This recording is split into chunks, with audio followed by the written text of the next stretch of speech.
విదేశాల్లో చదవాలనుకుంటున్నారా? అయితే విదేశ్ కన్సల్ట్ ని సంప్రదించండి. Welcome to reality check. నేను మీ జర్నలిస్ట్ ప్రశాంత్. ప్రస్తుతం ఏపీలో ఎన్నికలు ముగిసి ప్రభుత్వం ఏర్పడి 3 నెలలు గడుస్తోంది. అటు కేంద్ర ప్రభుత్వం కూడా ఏర్పడి 3 నెలలు గడుస్తూ ఉంది. మొత్తానికైతే ఈవీఎం మిషన్ల మీద మాత్రం పలు అనుమానాలు వ్యక్తమవుతూ ఉన్నాయి. ఇప్పటికీ అనుమానాలు అదేవిధంగా అనేక సందేహాలు కూడా అక్కడ ప్రజలలో వ్యక్తమవుతున్న సందర్భం కనబడతా ఉంది. అదేవిధంగా ఏపీలో జగన్మోహన్ రెడ్డి అత్యంత తక్కువ సీట్లతో అధికారం కోల్పోవడం, అదేవిధంగా ఈవీఎంల మీద అనేక ప్రశ్నలు తలెత్తడం, దీనికి తోడు సీనియర్ నాయకులు ఉండవల్లి అరుణ్ కుమార్ ఈవీఎంల పైన కూడా పలు అనుమానాలు వ్యక్తం చేయడం, వీటన్నిటికీ సంబంధించి పూర్తిగా ప్రజలలో మాత్రం పెద్ద ఎత్తున చర్చకు వస్తుంది.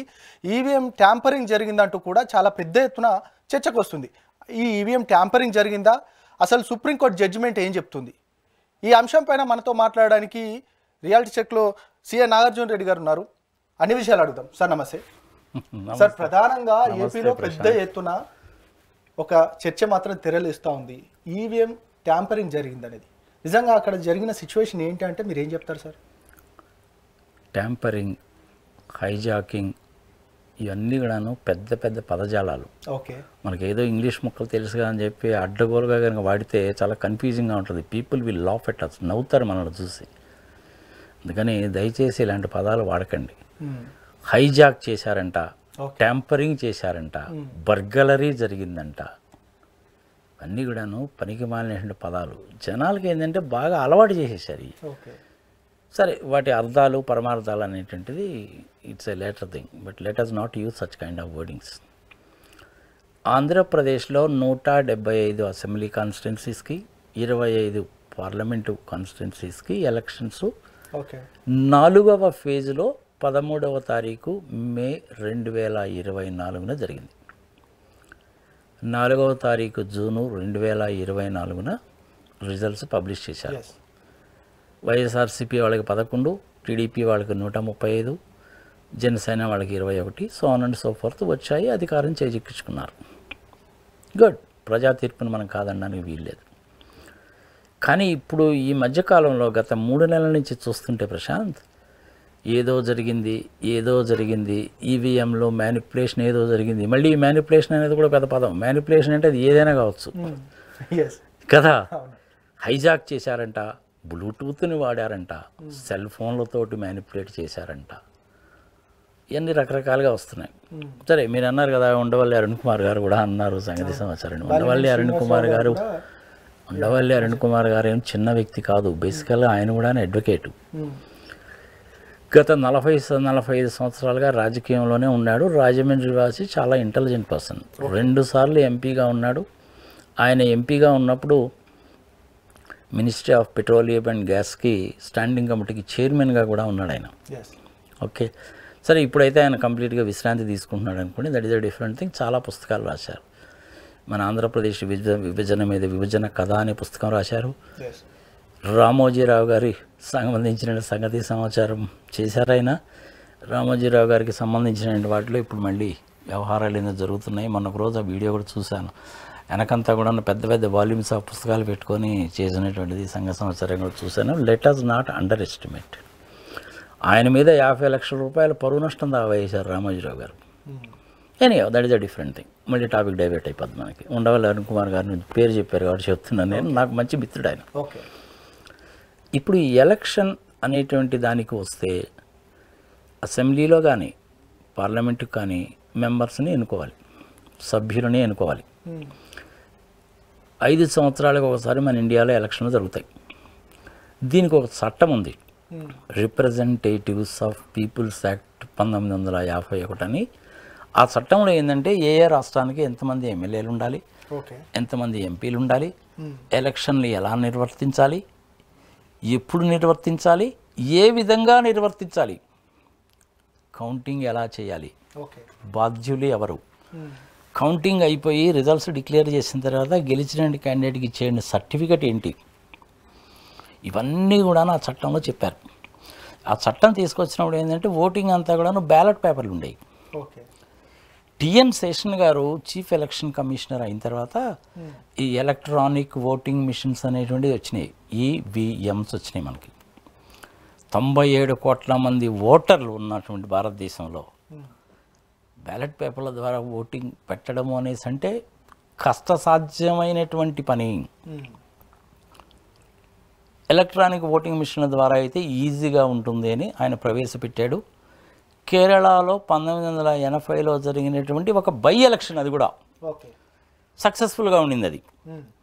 దాని తర్వాత నుంచి రాష్ట్రాల వారీగా అసెంబ్లీలో పెట్టి ఎట్సెట్రా చేస్తూ ఎలక్ట్రానిక్ ఓటింగ్ మిషన్స్ను వాడుతూ వచ్చారు. Machine 1 type 1, machine type 2, machine type 3. మొన్న మనకి మధ్య జరిగిందంతా మిషన్ టైప్ 3 అన్నమాట. ఇందులో అడ్వాంటేజెస్ ఉన్నాయి, డిసడ్వాంటేజెస్ ఉన్నాయి, రెండు ఉన్నాయి. ప్రపంచంలో ఏ దేశంలో కూడా ఎలక్ట్రానిక్ ఓటింగ్ మిషన్స్ని వాడరు. మొన్న ఈ మధ్య అమెరికాలో కూడాను ఒక పర్టికులర్ థింగ్లో ఎలక్ట్రానిక్ ఓటింగ్ మిషన్స్ వాడితే తేడా వచ్చింది. అందుకని దాని మీద పెద్ద దుమారమే లేచింది. దాని గురించి ఎలన్ మాస్క్ కూడాను సంబోధించాడు. బ్యాలెట్ పేపరే మంచిది అనుకున్నారు. ఇప్పటికి కూడాను అన్ని దేశాల్లో కూడాను బ్యాలెట్ పేపరే వాడతారు. వేరే కంట్రీస్లో అయితే ఏమవుతుందంటే ప్రశాంత్, 4 కోట్ల మంది 5 కోట్ల మంది జనాభా ఉంటే 2 కోట్ల మంది ఉంటారు.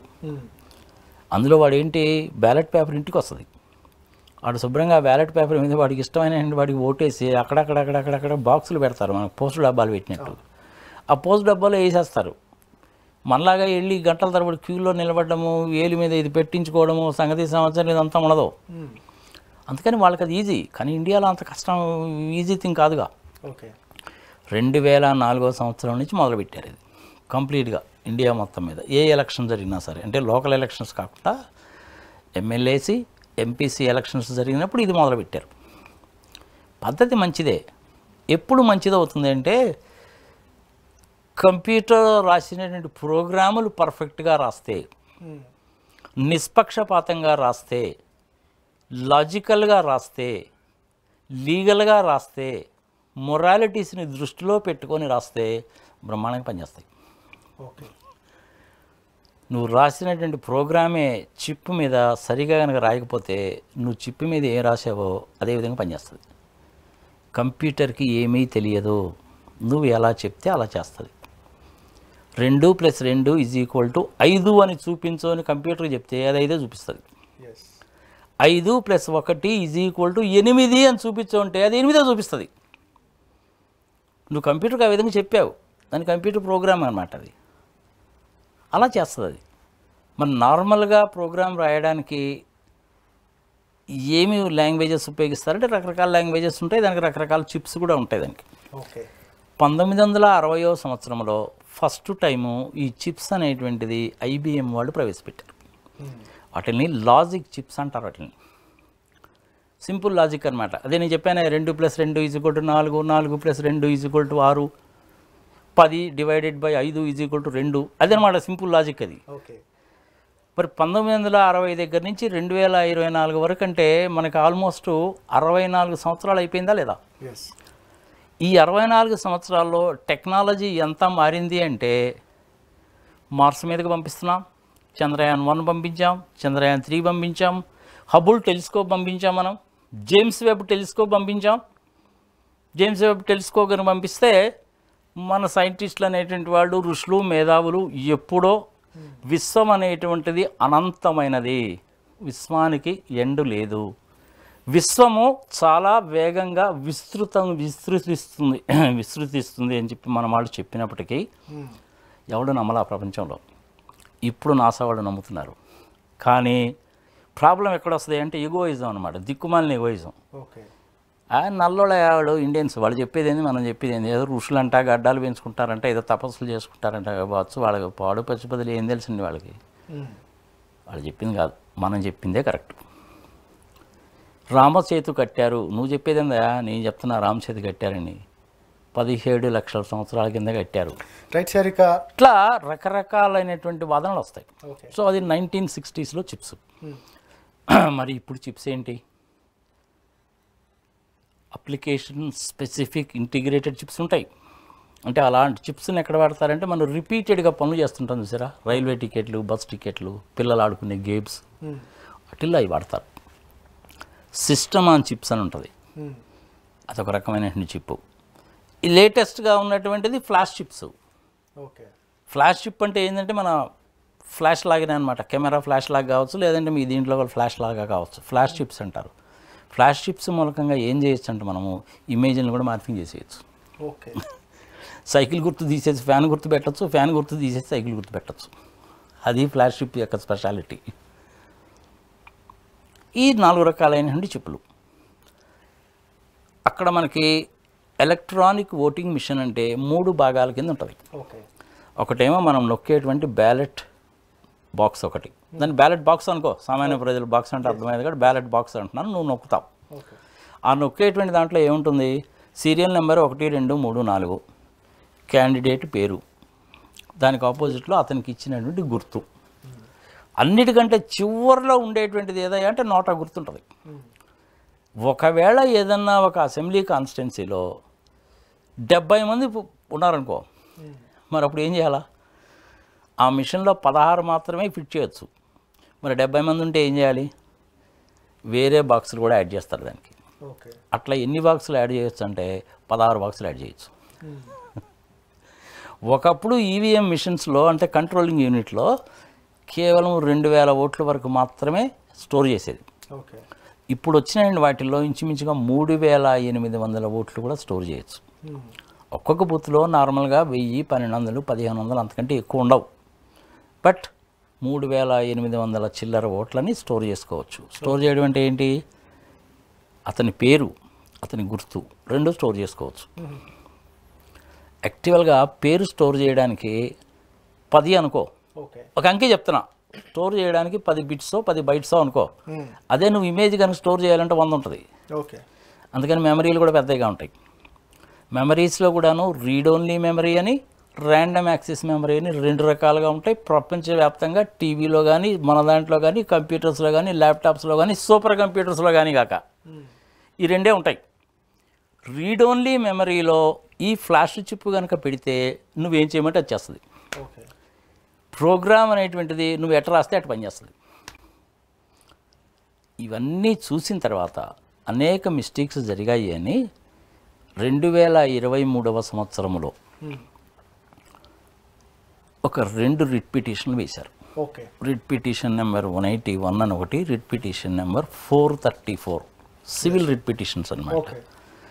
దానికి అనుగుణంగా సుప్రీంకోర్టు వాళ్ళు ఏం చేశారంటే ఏప్రిల్ 2024లో జడ్జిమెంట్ ఇచ్చారు.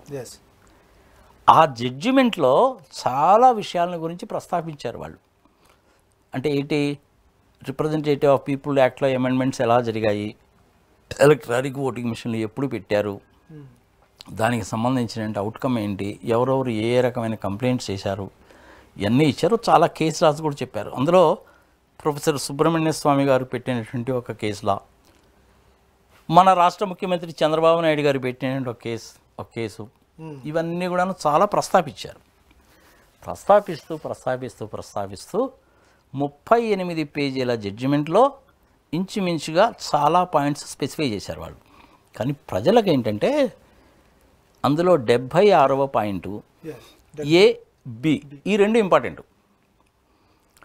ఈ రెండింటినీ ఆధారం చేసుకొని ఎలక్షన్ కమిషన్ ఆఫ్ ఇండియా వాళ్ళు సర్క్యులర్ నెంబర్ 51/8/instructions/ ఎట్సెట్రా అనేటువంటి ఒక సర్క్యులర్ ఇచ్చారు. దాన్ని ఆధారంగా చేసుకొని మన ఆంధ్రప్రదేశ్లో ఉన్నటువంటి మీనా గారు 4772 అనేటువంటి సర్క్యులర్ని ఇచ్చారు. ఇది దీని ఆర్డరు. ఎలక్షన్ షెడ్యూలు, ఎలక్షన్ జరిగింది, కౌంటింగ్ చేశారు, అవునా? కౌంటింగ్ చేసిన తర్వాత స్ట్రాంగ్ రూమ్లో భద్రపరిచారు.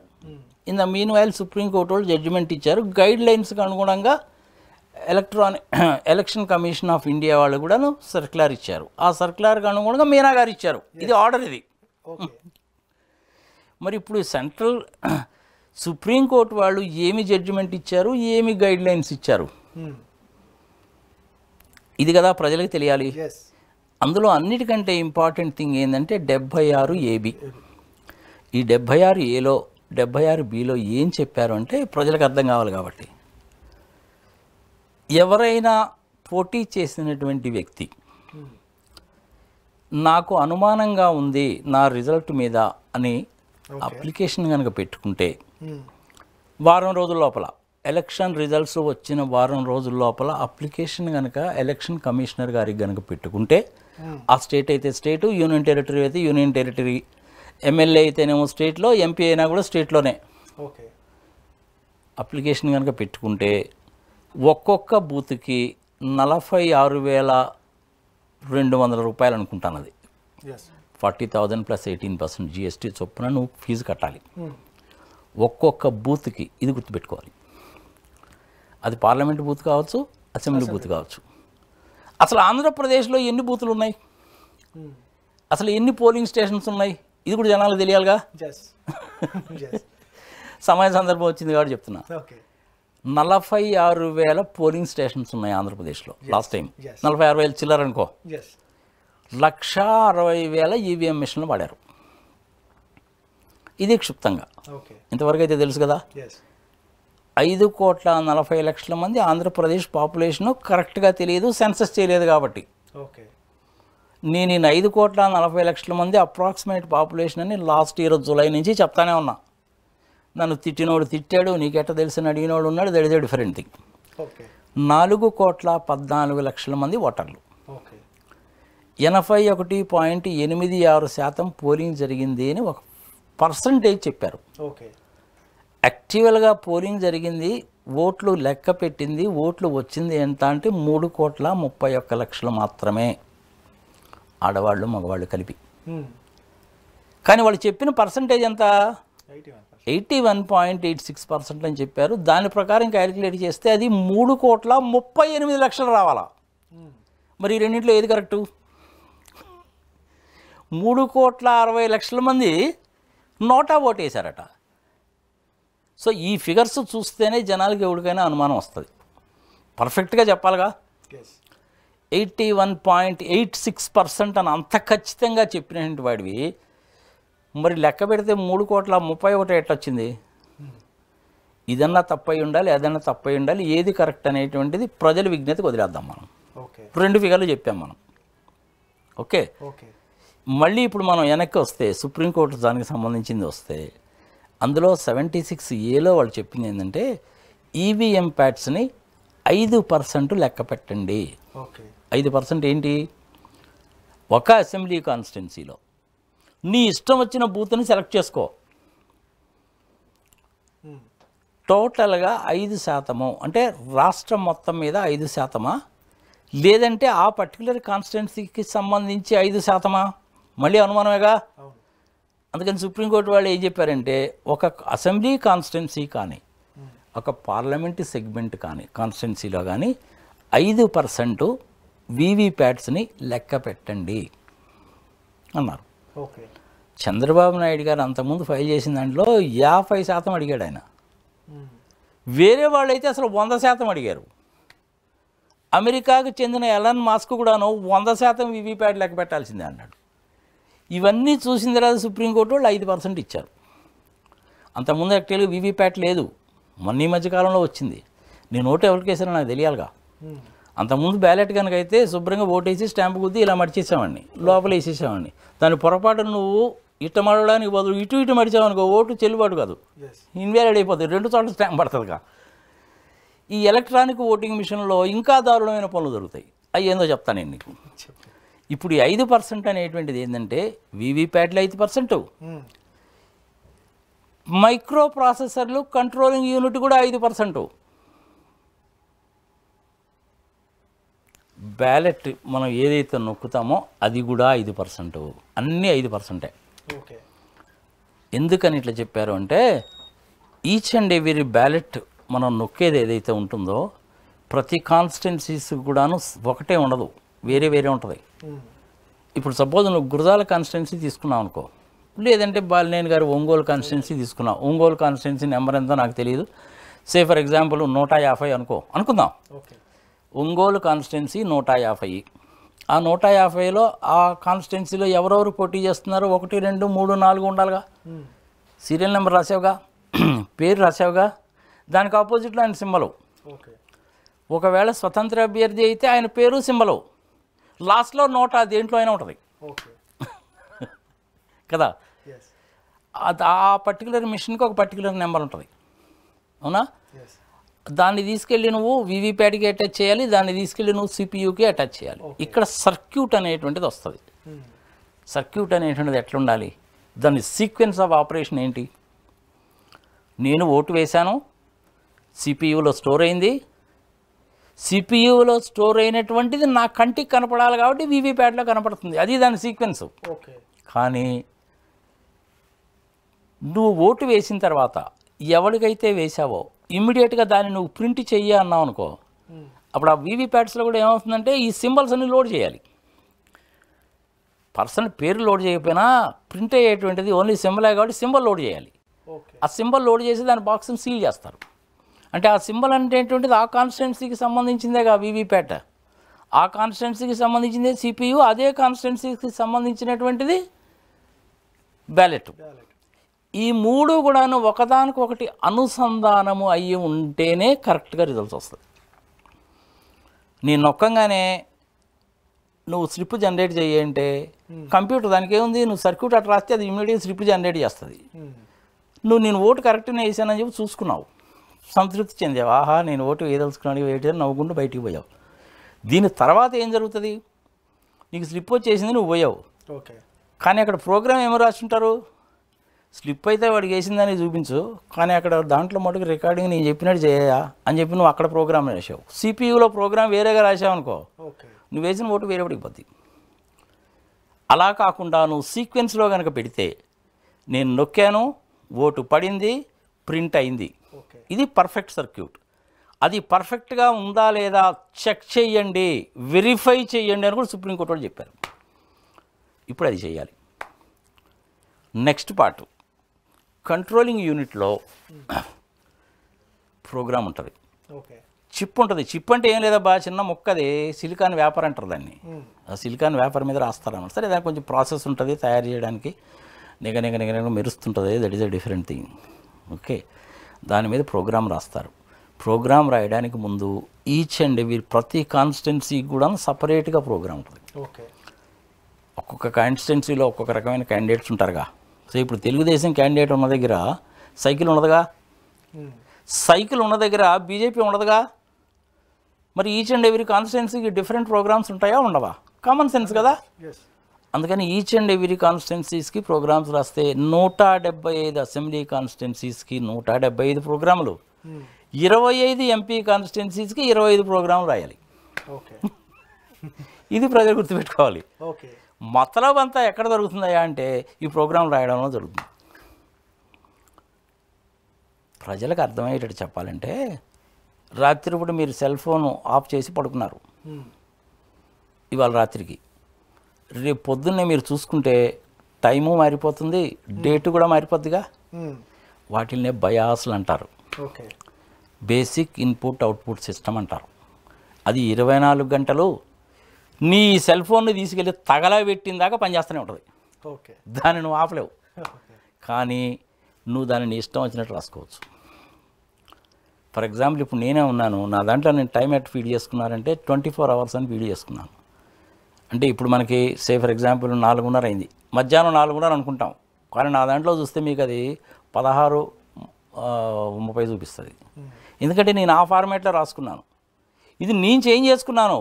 వాడు నాకు కంపెనీ వాళ్ళు సెల్ ఫోన్ ఇచ్చినప్పుడు దీన్ని నువ్వే రాసుకో బాబు అన్నాడు, నేను అట్లా రాసుకున్నాను. నా దాంట్లో ఇది ఒకటే కాదు, కెనడాకి సంబంధించింది, అమెరికాకి సంబంధించిన టైమ్స్ కూడా పెట్టుకున్నాను, నాకు 2 కనపడతాయి. రైట్ సార్, ఇక 4772 ఇది మీనా గారు ఇచ్చిన ఆర్డర్ ఏంటి అసలు? చాలామందికి నేను ఇంకా పూర్తి కాలేదు దీని గురించి. Okay, continue sir. ఇప్పుడు ఈ బయాస్ అనేటువంటిది ఒకటి ఉంటుంది. This is one thing. 50 mock polling ఓట్లు వేస్తారుగా.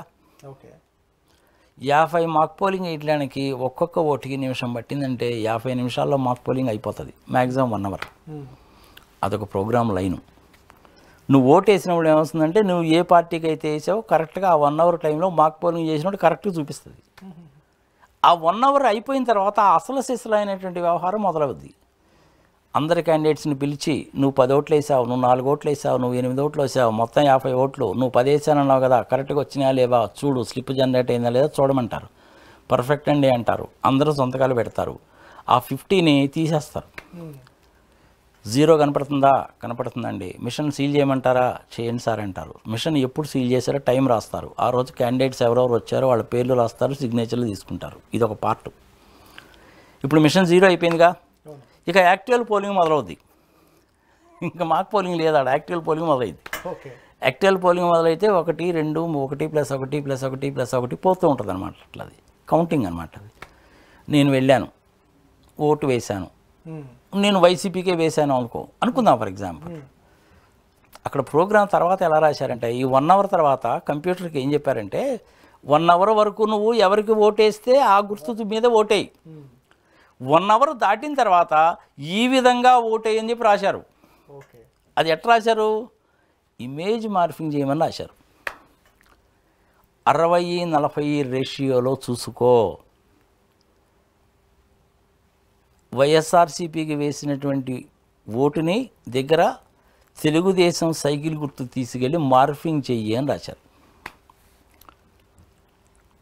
మరి అప్పుడు సిస్టమ్ అడుగుతుంది కదా, ఇది ఒక్కటే అడుగుతున్నారండి, నాకు వైసీపీ వాళ్ళకి సంబంధించిన ఫ్యాన్ అయితే కనపడింది, నాకు అక్కడ సైకిల్ గుర్తు కనపడలేదండి, ఏం చేయాలండి అని అడుగుతుంది. సైకిల్ గుర్తు కనపడకపోతే నీకు పుష్పం కనపడిందా? కనపడిందండి, ఈ పుష్పాన్ని తీసుకెళ్ళి ఆడబెట్టు. లేదా అక్కడ ఆ వైసీపీకి సంబంధించిన సింబల్ తీసుకొచ్చి నీ దాంట్లో పెట్టుకో. నాకు పుష్పం కూడా కనపడలేదండి, కంప్యూటర్ అడుగుతుందన్నమాట నేను, నాకు పుష్పం కూడా కనపడలేదండి, మరి ఏం కనపడింది? గ్లాసు కనపడిందా? గ్లాసు కనపడిందండి, ఈ గ్లాసు గుర్తును తీసుకెళ్ళి వైసీపీ దాని ఫ్యాన్ గుర్తు మీద పెట్టు. ఇట్లా ఎన్నిసార్లు చేయమంటారండి? ఎవ్రీ 10 ఓట్లకు కూడాను 60% అటు 40% ఇటు చెయ్యి. ఇదే ప్రోగ్రామ్. ఇమేజ్ మార్పింగ్ పాసిబిలిటీ ఉందా లేదా? నీ తలకాయ తీసి మోడీ గారు తలకాయ పెట్టచ్చు, నా తలకాయ తీసేసి చంద్రబాబు నాయుడు తలకాయ పెట్టచ్చు. అదేగా ఇమేజ్ మార్పింగ్ అంటే. ఆ ప్రోగ్రామ్ కూడా అదే చేస్తారు. నీకు ఇంకా ఒక విచిత్రం చెప్పనా, మనం హాస్పిటల్స్కి వెళ్తే సిటీ స్కాన్ ఉంటుందా? ఒకప్పుడు ఏముండేది, మనకి ఎక్స్రే ఉండేది. ఎక్స్రే కంటే సొఫిస్టికేటెడ్ మిషన్ సిటీ స్కాన్ వచ్చింది. సిటీ స్కాన్ కంటే సొఫిస్టికేటెడ్ మిషన్ ఎంఆర్ఐ వచ్చింది. అవునా లేదా? ఇప్పుడు ఎంఆర్ఐ సిటీ స్కాన్ ఏం చేస్తుంది? ఏమైనా లోపలికి పోయినప్పుడు ఎక్స్రేస్ అనేటువంటిది 360 డిగ్రీల్లో చిన్న చిన్న చిన్న కంటికి కనపడని టైనీ డాట్స్ కింద రికార్డ్ చేస్తుంది. ఆ డాట్స్ అన్నీ కలిపితే నీకు ఫోటో వస్తుంది. టీవీలో కూడా అంతే. ఫస్ట్ మీరు పెట్టండి ఎప్పుడైనా టీవీని, డాట్స్గా కనపడతాయి మీకు. ఆ డాట్స్ పోయిన తర్వాతగా మీకు పిక్చర్ వస్తుంది. సరే, ఇంకా పిక్చర్ క్వాలిటీ 3 డైమెన్షన్లో సంగతి, that is a different thing. ప్రజలకు ఇంతవరకు చెప్తే అర్థమవుతుంది. సో ఈ ఎలక్ట్రానిక్ ఓటింగ్ మిషన్స్లో చేసింది ఏంటి అంటే, ఏ గుర్తుకైతే వేసానో ఆ గుర్తుని ప్రింట్ చేయి, కానీ ఓటు మటుకు దానికి ఇవ్వక అని ప్రోగ్రాం రాశారు. అందుకని ఇది జరిగింది. కానీ ఇది ఒక్క ఆంధ్రప్రదేశ్లోనే చేశారా? కాదు, దేశవ్యాప్తంగా 5 కోట్ల ఓట్లు తేడా వచ్చాయి. ఆంధ్రప్రదేశ్లో కొన్ని రిపీటెడ్ సంస్థలు చెప్పిన దాన్ని బట్టి 49 లక్షల ఓట్లు తేడా వచ్చాయి. 12.5%. ఓట్ ఫర్ డెమోక్రసీ వాళ్ళు అదే చెప్పారు. అసోసియేషన్ ఫర్ డెమోక్రాటిక్ రిఫార్మ్స్ అనేటువంటి వాళ్ళు, మంచి రిప్యూటెడ్ సంస్థ, వాళ్ళు అదే చెప్పారు. మన ఆర్థిక మంత్రి నిర్మలా సీతారామన్ గారి భర్త ఆయన అదే చెప్పాడు. ఆయన ఎలక్షన్స్కి ముందే బీజేపీ వాళ్ళకి 220 రావడం అనేటువంటిది మ్యాక్సిమం వస్తాయని చెప్పాడు. 240 వచ్చినాయి. ఆయన దేశం అంతా తిరిగాడు. ఆయన దేశం అంతా తిరిగి ఆయన కంక్లూషన్కి వచ్చి ఎలక్షన్స్కి ముందే చెప్పాడు ఆయన. ఓకే, ఇంతమంది చెప్పిన తర్వాత నిజమా అబద్ధమా అనేటువంటిది ఫైనల్గా ఎవరు చెప్పాలంటే ఎలక్షన్ కమిషనే చెప్పాలి. నేను ఏమడుగుతున్నానంటే ఎలక్షన్ కమిషన్ని ఒక సామాన్య మానవుడిగా, కనెక్షన్ నువ్వు ఎలా ఇచ్చావు, దాని ఇంటిగ్రేటెడ్ సర్క్యూట్ ఎలా ఇచ్చావు, ఫ్లో చార్టు, డాక్యుమెంటేషన్ ఇవ్వు, సోర్స్ ప్రోగ్రామ్ ఏందో నాకు చూపించు. అది సాధ్యమవుతుందా సార్? సోర్స్ ప్రోగ్రామ్ ఏందో నాకు చూపించు, దానికి సంబంధించిన డాక్యుమెంటేషన్ చూపించు. ఎలక్ట్రానిక్ ఓటింగ్ మిషన్స్లో ఉన్న 3 భాగాల నెంబర్స్ ఏంటో నాకు ఇవ్వు. సిస్టమ్ ఎనేబుల్డ్, డిజేబుల్డ్ అనేటువంటిది నాకు చూపించు. వైఫై ఎనేబుల్డా, డిజేబుల్డా అనేటువంటిది నా కంటితోటి నేను చూడాలి. సిస్టంలో కనుక మీరు వైఫై ఎనేబుల్డ్ అన్నారనుకోండి, there is a possibility for manipulation. Bluetooth డిజేబుల్డా ఎనేబుల్డా చూపించు, ఇలాంటివన్నీ నువ్వు నాకు చూపించని అడుగుతాను. మరి బాలినేని శ్రీనివాసరెడ్డి మిగిలిన వాళ్ళు అడుగుతారా లేదా నాకైతే తెలియదు, చూద్దాం. హైకోర్టులో కేసు పెట్టాడు, జడ్జిమెంట్ రిజర్వ్ చేశారు, ఇంకా రాలేదు. ఓకే. దేశవ్యాప్తంగా జరిగిన 543 ఎంపీ కాన్స్టిట్యున్సీస్లో 538 ఎంపీ కాన్స్టిట్యున్సీస్లో అవకతవకలు జరిగాయి. 2 ఓట్ల దగ్గర నుంచి 16,000 ఓట్ల వరకు తేడా వచ్చింది ఒక్కొక్క కాన్స్టిట్యున్సీలో. దేశవ్యాప్తంగా 5 కోట్ల ఓట్లు అనేటువంటివి ఎక్కువ వచ్చాయి ఓకే అని ప్రకటించిన తర్వాత నిజంగా ఎలక్షన్ కమిషన్ వాళ్ళు పర్ఫెక్ట్గా కనుక పనిచేస్తుంటే ఈ పాటికి వాళ్ళ మీద కేసు పెట్టాలి. చాలా తీవ్రమైనటువంటి ఆరోపణ కదా, సామాన్యమైన ఆరోపణ కాదుగా. మరి మోడీ గారు కానీ, అమిత్ షా గారు కానీ, చంద్రబాబు నాయుడు కానీ, పవన్ కళ్యాణ్ కానీ, మరి లోకేష్ బాబు గారు గారిని అడగాలిగా. ఆయన ఎర్ర పుస్తకంలో కూడా రాసుకున్నాడో లేదో మనకు తెలియదుగా. 3 నెలలు అయిపోతుందిగా, మరి ఇంతవరకు నోరు తెరిచి ఎవరు ఎందుకు మాట్లాడడం లేదు అంటే అనుమానం ఇంకా పెరుగుతుందా లేదా? చెప్పాను కానీ నీకు, చిప్స్ ఏంటి, సర్క్యూట్ ఏంటి, సోర్స్ కోడ్ ఏంటి, ఎవరు రాశారు ఆ ప్రోగ్రాము, ఇవన్నీ చెప్పండి. 60 లక్షల మిషన్లు కొన్నారా, 40 లక్షల మిషన్లు కొన్నారా చెప్పండి. 20 లక్షల మిషన్లు లెక్కదేళ్ళు లేదని చెప్పి అంటున్నారు, దాన్ని క్లారిఫై చేయండి. ఎలక్షన్ కమిషనే చెప్పాలి ఇవన్నీ. మరి సుప్రీంకోర్టు వాళ్ళు ఇచ్చినటువంటి జడ్జిమెంట్ ప్రకారము ఎలక్షన్ కమిషన్ వాళ్ళు ఇచ్చింది ఆధారంగా చేసుకొని మీనా ఇచ్చినప్పుడు క్లారిటీ అయితే ఉండాలిగా. సుప్రీంకోర్టు వాళ్ళు ఏం చేయాలంటే, ఏం చేసి ఉండాలి అంటే, ఈ బౌంట్ అనేటువంటి దిక్కుమాలిన పదాన్ని తీసేసి అర్థం కాకుండా రాసి గందరగోళం చేశారు, అంతకంటే ఏం లేదు. సుప్రీంకోర్టు వాళ్ళు వాళ్ళ జడ్జిమెంట్లో 76 బిలో, ఏలో కానీ, బిలో కానీ, సిలో కానీ రాసేటప్పుడు క్లియర్గా 5% ఈవీఎం మిషన్లకు సంబంధించిన అన్ని కాంపోనెంట్స్ని లెక్క పెట్టండి. సింపుల్. వీవీప్యాట్స్ని లెక్క పెట్టండి 5%,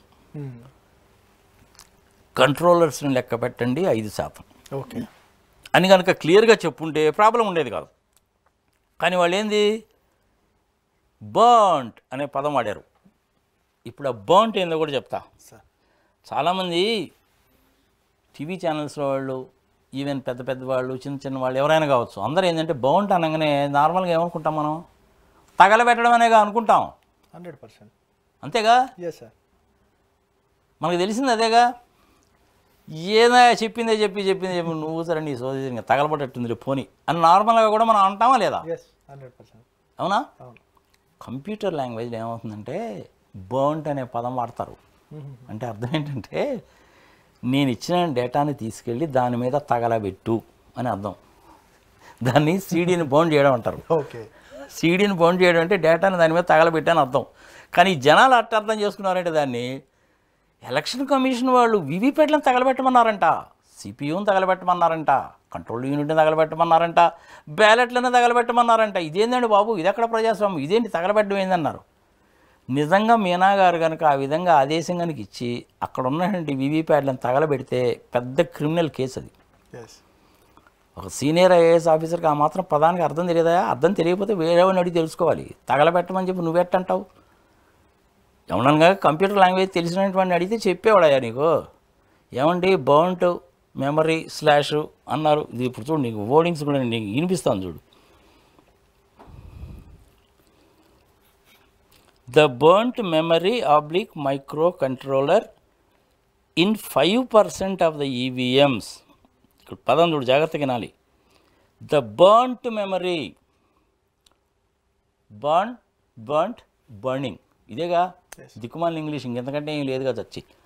ద బర్న్ట్ మెమరీ అంటే ఆల్రెడీ డేటాని ఎక్కించినటువంటి మెమరీ అని అర్థం. The burnt memory oblique micro controller in 5% of the EVMs, in 5% of the EVMs etcetera అని చెప్పి ఇచ్చేది. ఇదేంది, ఎక్కడ పోయింది ఇది? 76 ఇటు పోయి వచ్చింది.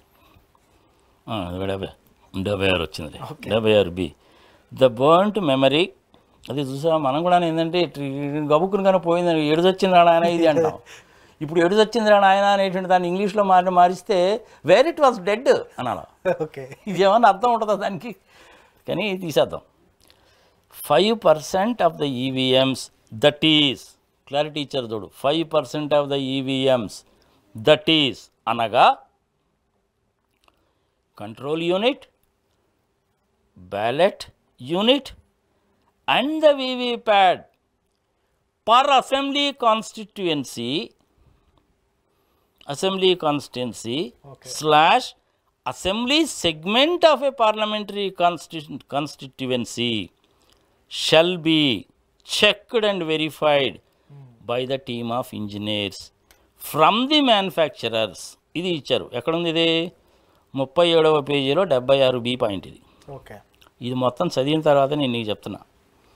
ఇంకా కొన్ని కండిషన్లు కూడా ఉన్నాయి. ఓడిపోయినటువంటి వాళ్ళు 2వ వార్డు, 3వ వార్డు, 4వ వార్డు ఉంటాడు కదా.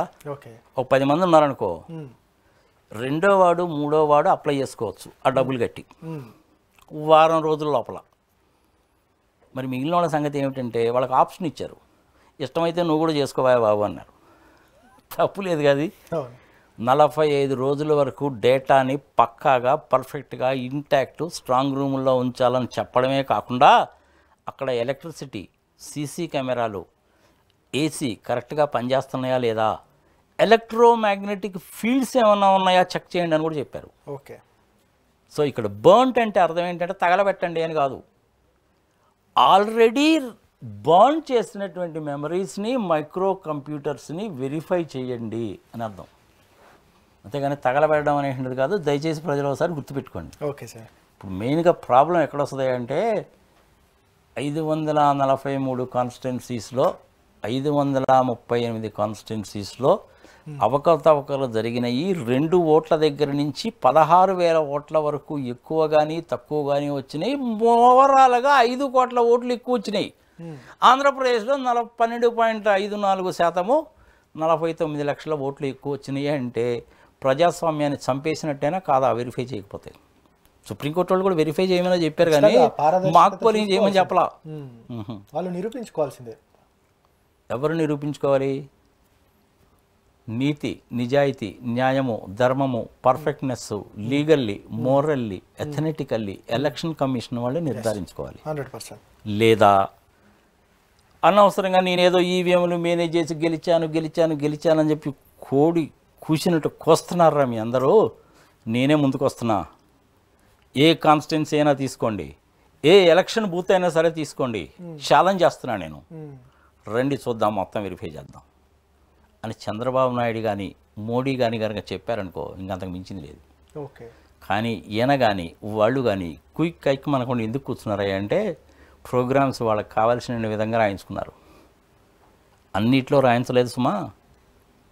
2 ఫేజుల్లో ఎప్పుడైతే ఎలక్షన్లు జరిగి మనం గెలవడం కష్టమో అని తేలిందో మోడీ గారికి, అంటే 2వ ఫేజ్లో మంది జరగల, మన ఆంధ్రప్రదేశ్ తెలంగాణ 4వ ఫేజ్లో జరిగింది తెలిసింది. 3వ ఫేజ్లో కూడాను వాళ్ళు అనుకున్నటువంటి రాలా. మాకు 400 వస్తాయి అన్నారుగా మోడీ గారు, అది రాలా. ఆ లెక్క సరిపోవడంలా 4వ ఫేజ్ దగ్గర నుంచి మేనేజ్ చేయడం మొదలుపెట్టారు. 4వ ఫేజ్లో ఆంధ్రప్రదేశ్లో 25, తెలంగాణలో 17, ఒరిస్సాలో 21, ఓకే, మహారాష్ట్రలో ఇంచుమించుగా 19 కాన్స్టిట్యున్సీస్లో కూడా అలాగే చేశారు. అందుకనే 79 కాన్స్టిట్యున్సీస్లో అవకతవకలు జరిగినాయి. ఎన్డీఏకి 79 ఎక్కువ వచ్చినాయి అని చెప్పి జనాలు అన్నది అందుకు. Right sir. ఇక 477(2) మనకి ఇంతకుముందు మాట్లాడుతున్నట్టు మీనా గారు ఇచ్చిన ఆర్డర్ ఏంటి అసలు? చాలా మందికి అదే మీనా గారు ఇచ్చిన ఆర్డర్ ఏంటంటే సుప్రీంకోర్టు వాళ్ళు ఏదైతే 76(a)లో బిలో రాశారో అదే ఎలక్షన్ కమిషన్ వాళ్ళు అశోక్ రోడ్ న్యూఢిల్లీలో వాళ్ళు ఇచ్చారు. ఆయన కూడా అదే కట్ అండ్ పేస్ట్ చేశాడు. అంతకంటే ఆయన చేసిన పెద్ద గొప్ప పని ఏం లేదు ఆడ. ఓకే, అందులో ఆయన చెప్పింది ఏంటి, వాళ్ళు బరంట్ అన్నారు కాబట్టి ఏనా బరంట్ అన్నారు అంతే. బరంట్ అంటే ఏంటి? తగలబెట్టమని అర్థం కాదు అది. ఓకే, ఆల్రెడీ తగలపెట్టినటువంటి మెమరీ, తగలపెట్టినటువంటి చిప్పు ఏదైతే ఉందో అని అర్థం.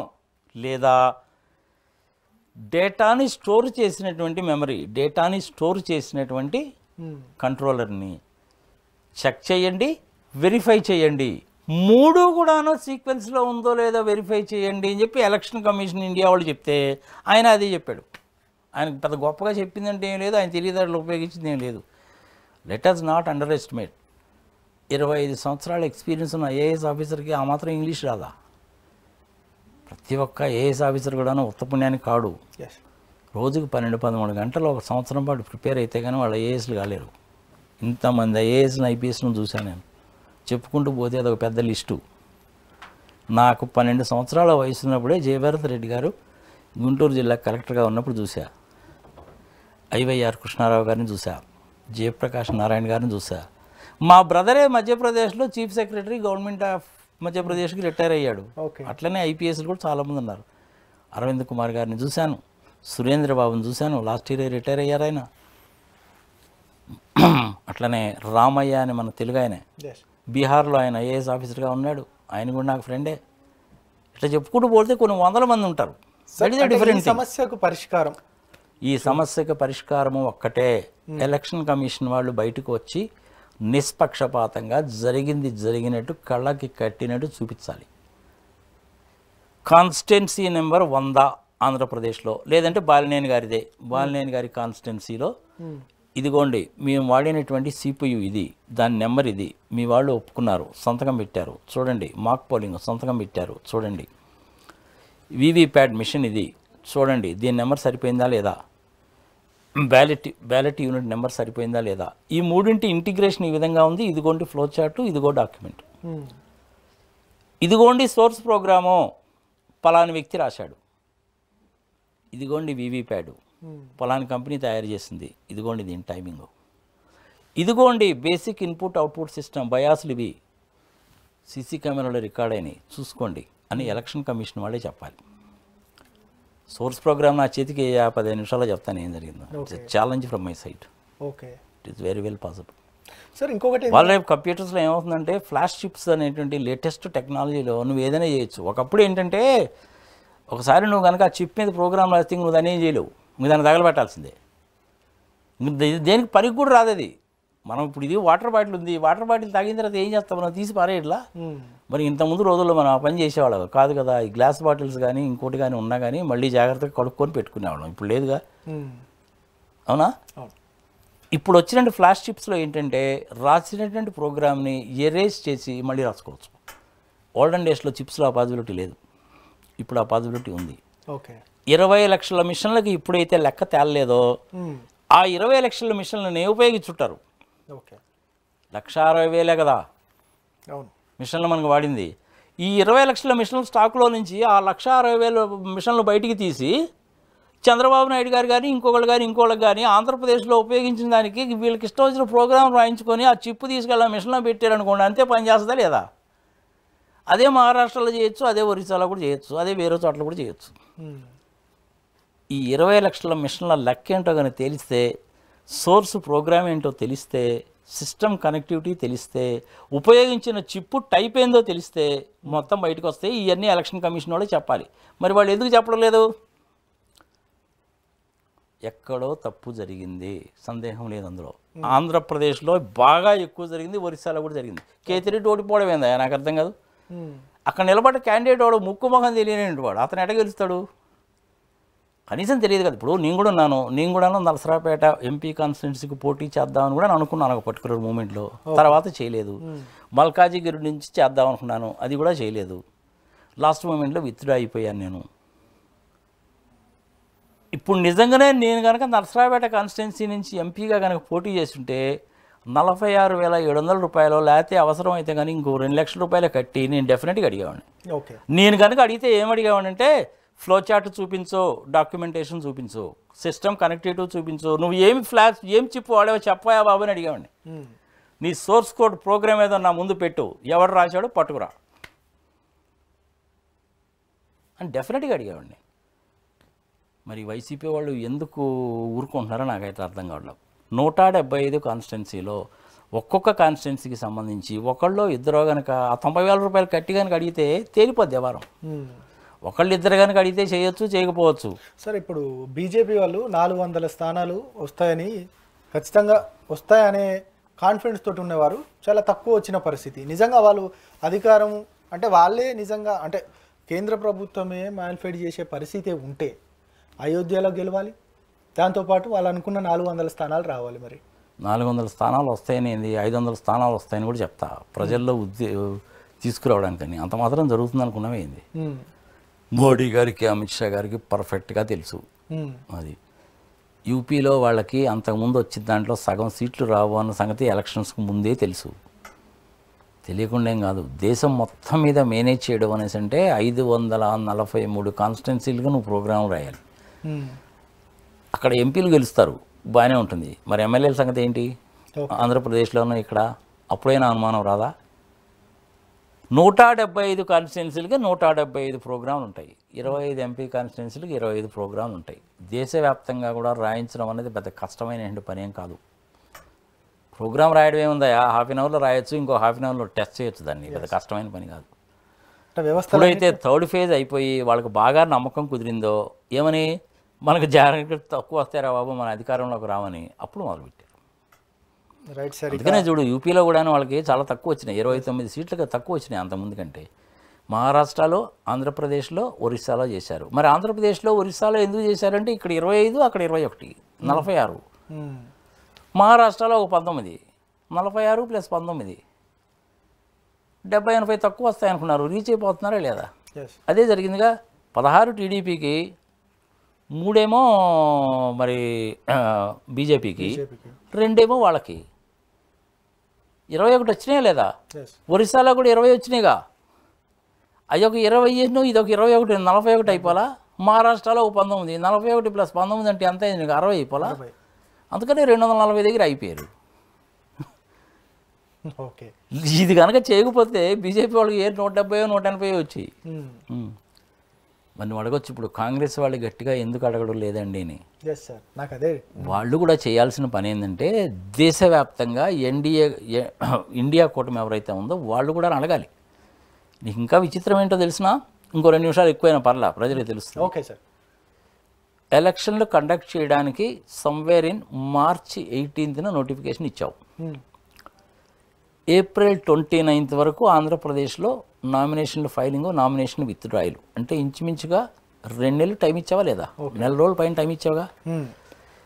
తర్వాత నువ్వు ఎలక్షన్లు పెట్టింది ఎప్పుడు పెట్టావు? మే 13వ తారీఖు పెట్టావు. అంటే అక్కడ కూడా నీకు 15 రోజులు టైం ఉందిగా ఎలక్షన్లు పెట్టడానికి. నామినేషన్లు విత్డ్రాయలు అన్ని ఫైనల్గా అయిపోయి క్యాండిడేట్స్ ఎవరు, వాళ్ళ గుర్తు ఏంటి తేలిన తర్వాత, అవునా?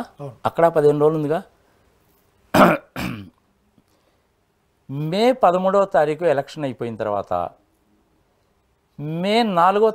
జూన్ 4వ తారీఖు కదా రిజల్ట్ డిక్లేర్ చేశావు నువ్వు. అంత టైం ఎందుకు తీసుకున్నారు మీరు? ఆంధ్రప్రదేశ్లో అసెంబ్లీ ఎలక్షన్లు జరిగినాయి, ఎంపీ ఎలక్షన్లు కూడా జరిగినాయి, అయిపోయినాయి. దేశవ్యాప్తంగా ఎంపీ ఎలక్షన్లు జరిగినాయి. ఆంధ్రప్రదేశ్లో ఒరిస్సాలో ఎమ్మెల్యే ఎలక్షన్లు జరిగినాయి. 13వ తారీఖు ఆంధ్రప్రదేశ్లో ఎలక్షన్స్ అయిపోతే 13వ తారీఖు, 15వ తారీఖు, 16వ తారీఖు మే నెలలో నువ్వు అసెంబ్లీ ఎలక్షన్లు అన్నింటినీ రిజల్ట్ డిక్లేర్ చేయొచ్చుగా. ఎందుకు చేయలేదు? సమాధానం లేదు. నాకు ఏదన్నా అనుమానం వస్తే వారం రోజుల్లోనే నువ్వు అప్లికేషన్ పెట్టుకొని ఎందుకు పెట్టావు? అక్కడ నోటిఫికేషన్ ఇచ్చిన దానికి, ఎలక్షన్లు కండక్ట్ చేసిన దానికి, దీనికి మధ్యలో 3 నెలలు టైం తీసుకున్నావే నువ్వు. నాకు వారం రోజుల టైం ఇస్తావేంటి? నేను ఒక ఎమ్మెల్యే కింద పెట్టుకున్నాను. గురజాల కాన్స్టిట్యున్సీ ఉంది, 239 బూతులు ఉన్నాయి. ఓకే.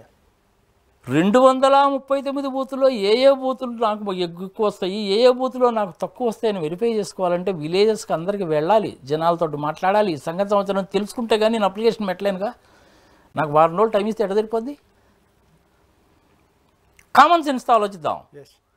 పెద్ద లొసుకుని అక్కడే ఉంది. అంటే ఏంటంటే వారం రోజులు టైం ఇస్తే ఏదో చూసామబ్బా ఇంకా తగలబడ్డది పోని ఏదో అయిపోయింది కదా అన్న ఉద్దేశంతో ఎవడో అప్లికేషన్ పెట్టడం అనుకున్నారు, కానీ పెట్టారు.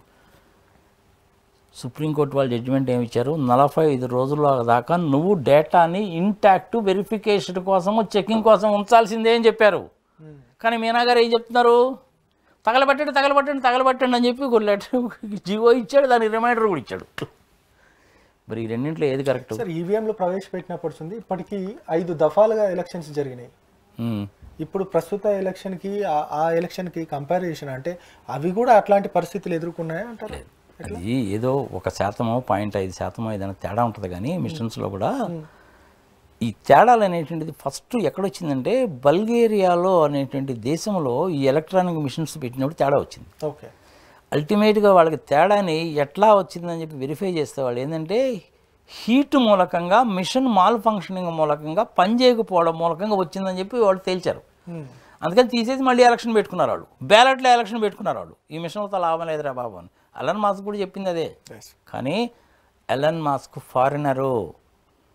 మన దేశానికి సంబంధించిన ఎలక్షన్స్, మన దేశానికి సంబంధించిన అంతర్గత విషయాల్లో విదేశస్తులకు మనం ఎప్పుడూ కూడా అవకాశం కల్పించకూడదు. మీ యంగ్స్టర్స్ గుర్తుపెట్టుకోవాలి. ఇవాళ ఈ విషయంలో చేస్తారు, రేపు వేరే వాటిలో కూడా చేస్తారు.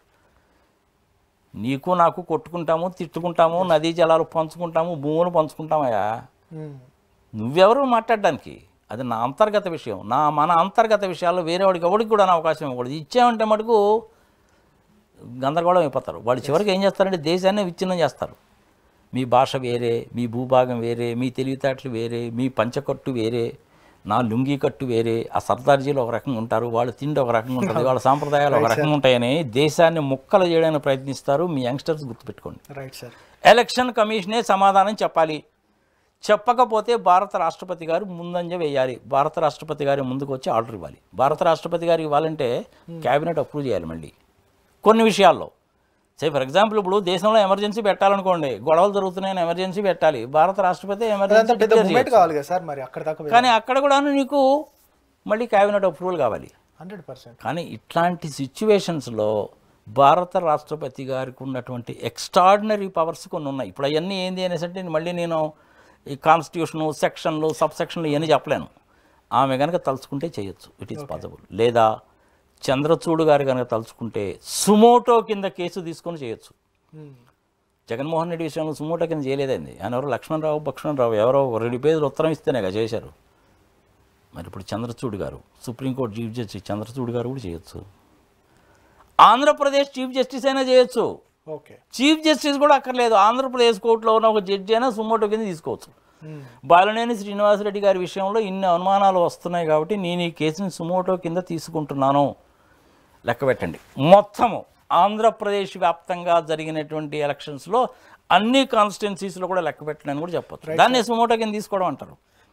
సమయభావం తక్కువ ఉంది సార్, మనకు సమయం కొంచెం తక్కువ ఉంది. కొంచెం లాస్ట్గా ఫైనల్గా ఒక క్వశ్చన్, అంటే ఈవీఎంల విషయం పక్కన పెడితే ఇక తెలంగాణలో హైడ్రాకు సంబంధించి అధికారులు ప్రధానంగా అక్రమ ఇళ్లను, అక్రమ అపార్ట్మెంట్లను కూలగొడుతున్న పరిస్థితి కనబడుతుంది. నిన్ననే చూసాం మనం, ఎన్కన్వెన్షన్ కూడా కూలగొట్టిన పరిస్థితి అక్రమంగా ఉందంటూ.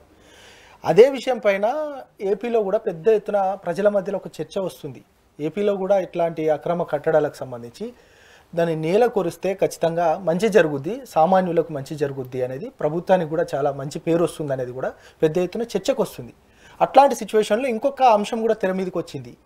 ఇక ఏదైతే అక్కడ కరకట్ట మీద కట్టిన కొన్ని కట్టడాలను కూడా కూలిస్తే ఖచ్చితంగా మొట్టమొదటిగా ఇప్పుడు చంద్రబాబు నాయుడు గారి నివాసం కూడా కరకట్ట మీదనే ఉంది అనేది కూడా చాలామంది రాజకీయ విశ్లేషకులు, దాంతోపాటు ప్రజలు కూడా పెద్ద ఎత్తున చర్చించుకుంటున్నారు. ఈ అంశం నిజంగా ప్రభుత్వం అక్కడ ఇదే నిర్ణయం అక్కడ తీసుకుంటే పరిస్థితి ఎట్లా ఉంటుంది అసలు?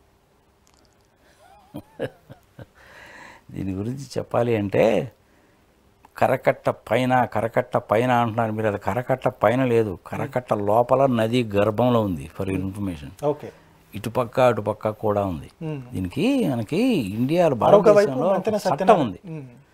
1956లో రాష్ట్రాల మధ్య నీటి పంపకంలో తగాదలు వస్తున్నాయని ఒక చట్టం తీసుకొచ్చారు.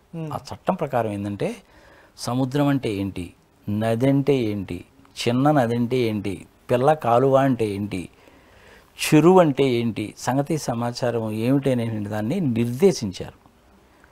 దాని ప్రకారము, ఆ చట్టం ప్రకారము తర్వాత వచ్చినటువంటి చట్టాల ప్రకారం కూడాను నదులన్నీ పొల్యూట్ చేస్తున్నారని కనీసం ఒక 5-6 చట్టాలు తీసుకొచ్చారు. అందులో ప్రధానమైనటువంటి చట్టం 1956లో తీసుకొచ్చారు. ఓకే, నది రాష్ట్రాల మధ్య నదీ జలాల పంపకం దాన్ని. ఇప్పుడు సపోజ్ మనకు ఆంధ్రప్రదేశ్, తెలంగాణ ఉందనుకో, ఆంధ్రప్రదేశ్, తెలంగాణ, కర్ణాటక, మహారాష్ట్ర కృష్ణానది మీద నాగార్జున సాగర్ కట్టారు, దానిపైన శ్రీశైలం కట్టాము, తుంగభద్ర కట్టాము, వాళ్ళు అక్కడ నారాయణపూర్, ఆలమట్టి లాంటివి కట్టారు.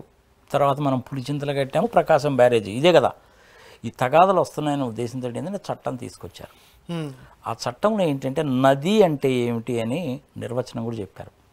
నది అంటే ఏమిటి అనేసి అంటే సహజ సిద్ధంగా పారుతున్నటువంటి ఒక నీటి ప్రవాహము, గుర్తుపెట్టుకోవాలి, సహజ సిద్ధంగా పారుతున్నటువంటి నీటి ప్రవాహము చివరికి వెళ్ళి సముద్రంలో కలవడం, దాన్ని నది అంటారు. ఈ నదిలో ఎన్ని చిన్న నదులైనా కలవచ్చు, ఆ చిన్న నదిలో ఎన్ని పిల్లకాలువలైనా కలవచ్చు, సరస్సులు ఏర్పడవచ్చు. ఇవన్నీ కూడా ఏంటి, ఫ్రెష్ వాటర్ అంటారు. నదుల్లో ఎప్పుడు కూడా నీకు ఫ్రెష్ వాటరే ఉంటుంది. మన భూగోళంలో ఏమవుతుందంటే 97% అనేటువంటిది సముద్రాలే. 97%, ఇది గుర్తుపెట్టుకోవాలి. మహాసముద్రాలు, పసిఫిక్ మహాసముద్రం, అంటార్టిక్ మహాసముద్రము, ఆర్కిటిక్, గ్రీన్లాండ్స్, దెన్ హిందూ మహాసముద్రము, సో అండ్ సో ఫోర్త్, మొత్తం నదులు 97% ఉప్పు నీళ్ళే. కేవలము 3% మాత్రమే తాగడానికి ఉపయోగపడేటువంటి నీళ్ళు. దాన్ని జీవనది అంటారు. ఎక్కడో పుట్టి అలా పోతూ ఉంటుంది, గ్రావిటేషనల్ ఫోర్స్ మీద వెళ్తూ ఉంటుంది అన్నమాట. అందుకనే కదా అంటారు కదా, ఇది నిజము దేవుడు ఎరుగు, నీరు పల్లం ఎరుగు అని అందుకే అంటారు కదా. దాన్ని నది అంటారు. అదే చెరువు అంటే ఏంటో కూడా డిఫైన్ చేశారు. ఇప్పుడు వచ్చినటువంటి చట్ట ప్రకారము మన విజయవాడ దగ్గర అనుకో, కరకట్ట ఎందుకు కట్టారు అంటే ఫుల్ ట్యాంక్ లెవెల్, ఎఫ్టీఎల్ అంటారు, లేదంటే ఫుల్ రివర్స్ లెవెల్, అంటే బాగా వర్షాలు పడి బాగా ఎక్కువగా గనక వరదలలాగా కనుక వచ్చినట్లయితే ఈ కృష్ణానది ఎంత మేరకు వస్తుంది అని కనీసం ఒక 40-50 సంవత్సరాల వెనక నుంచి ఇన్ఫర్మేషన్ తీశారు. ఇన్ఫర్మేషన్ తీసి డిసైడ్ చేశారు ఏ సంవత్సరంలో ఎంత వచ్చింది, ఏ సంవత్సరంలో ఎంత వచ్చింది అనేసి ఇన్ఫర్మేషన్ తీసి ఫుల్ ట్యాంక్ లెవెల్ ఏంటి అనేది డిసైడ్ చేశారు. ఆ ఫుల్ ట్యాంక్ లెవెల్ దగ్గర ఏం చేశారంటే కరకట్ట కట్టారు. అటుపక్క ఇటుపక్క కరకట్ట కట్టారు. అదే యాక్ట్లో ఆ కరకట్ట అనేటువంటిది ఎంత ఎత్తు ఉండాలి, ఈ రకంగా ఉండాలి అని చెప్పారు. ఆ కరకట్ట దగ్గర నుంచి ఇటుపక్క కానీ అటుపక్క కానీ 500 మీటర్ల దాకా ఎటువంటి కాంక్రీట్ స్ట్రక్చర్స్ కానీ ఇంకోటి కానీ చేయకూడదని కూడా చెప్పారు. మరి ఇప్పుడు మనకి చంద్రబాబు నాయుడు గారి ఇల్లు ఎక్కడుంది, నువ్వు ఎప్పుడు చూసావా? సరే, చంద్రబాబు నాయుడు గారి ఇల్లు ఎందుకనాలే కానీ అది యాక్చువల్గా ఎవరో రమేష్ ఆయన ఏదో అద్దెకి ఇచ్చాడంటాడు. వాళ్ళ మిస్సెస్ ఏమో 27 లక్షలు నేను అద్దె కట్టానంటది. గవర్నమెంట్ ఏమో ఆయనకి అధికార నివాసం ప్రొవైడ్ చేయాలి. ఆయనేమో ఆ ఇంట్లో ఉన్నాడు. ఆ ఇల్లేమో లింగమనేని రమేష్ది. ఆయనేమో ఇది నాది కాదండి నేను ప్రభుత్వానికి ఇచ్చానంటాడు. ప్రభుత్వం లెక్కలు చూస్తేనేమో ప్రభుత్వ లెక్కల్లోనేమో అదేమో అది ప్రభుత్వ ఆస్తి కింద లేదు. అదంతా పెద్ద వ్యవహారం అనుకో. ఏది ఏమైనా సరే ఆ విధంగా ఇల్లు కట్టడం అనేటువంటిది తప్పు చట్ట ప్రకారం. కరకట్టకి అటుపక్క ఇటుపక్క ఉన్నాయి. ఓకే, ఇది ఒక్క ఆంధ్రప్రదేశ్లోనే ఉందా అంటే కాదు సుమా, దేశవ్యాప్తంగా చాలా చోట్ల ఉంది. ఓకే, ఆ పరిస్థితి ఏపీలో జరిగితే ఏంటి అసలు అక్కడ ప్రభుత్వం అట్లాంటి సాహసోపేత నిర్ణయం తీసుకుంటున్నట్టు? కొట్టేయడమే అంతే, ఇంకేం లేదు. Rule is rule for all, సందేహం లేదు అందులో. మనకి లాలో ఏం చెప్తారంటే ఎప్పుడు కూడాను చట్టాన్ని వైలేట్ చేయకూడదు, అన్యాయాలకు అక్రమాలకు పాల్పడకూడదు, లంచాలు తీసుకోకూడదు, ఇవన్నీ బాగానే ఉంటాయి నీతులు చెప్పడానికి. కానీ మనం చేసే అన్ని దానికి రివర్స్లో చేస్తాం. Right sir. చంద్రబాబు నాయుడు తెలియదు అనుకుంటున్నామే ఏంది చట్ట వైలేషన్ అని, అని తెలుసు. అని తెలియదు అనుకుంటున్నామే ఏంది 100% తెలుసు. ఇటుపక్క గుంటూరు వైపు ఏమో చంద్రబాబు నాయుడు గారి ఇల్లు, అటుపక్కమే వేరే బీజేపీ వాళ్ళకి సంబంధించిన కొన్ని కూడా ఉన్నాయి. ఈ మంతెన సత్యనారాయణ ఎక్కడ కట్టాడు, ఆయన కూడా అక్కడే కట్టాడు. కరకట్ట లోపల కట్టాడు ఆయన. అది యాక్చువల్గా చెప్పాలంటే నది గర్భంలో కట్టినట్టు లెక్క. కొడితే అన్నీ కొట్టేయి, లేకపోతే చట్టాన్ని మార్చేయి, నీ ఇష్టం. Okay, thank you sir, thank you. మీ అమూల్యమైన టైంను మాకు కేటాయించారు. నిజంగా ప్రజలకు అంటే క్లుప్తంగా వివరించారు అసలు ఈవీఎంకి సంబంధించి ఎట్లా మ్యానిపులేట్ అవుతాయి, ఈఎంలో ఎస్ఓపి అంటే ఏంటి, అసలు సుప్రీంకోర్టు జడ్జిమెంట్ ఏం చెప్పింది, వీటన్నిటిపైన క్లుప్తంగా చెప్పారు. Thank you very much. ఇది ఈరోజు రియాలిటీ చెక్. మరొక రియాలిటీ చెక్తో మళ్ళీ కలుద్దాం. నేను మీ ప్రశాంత్.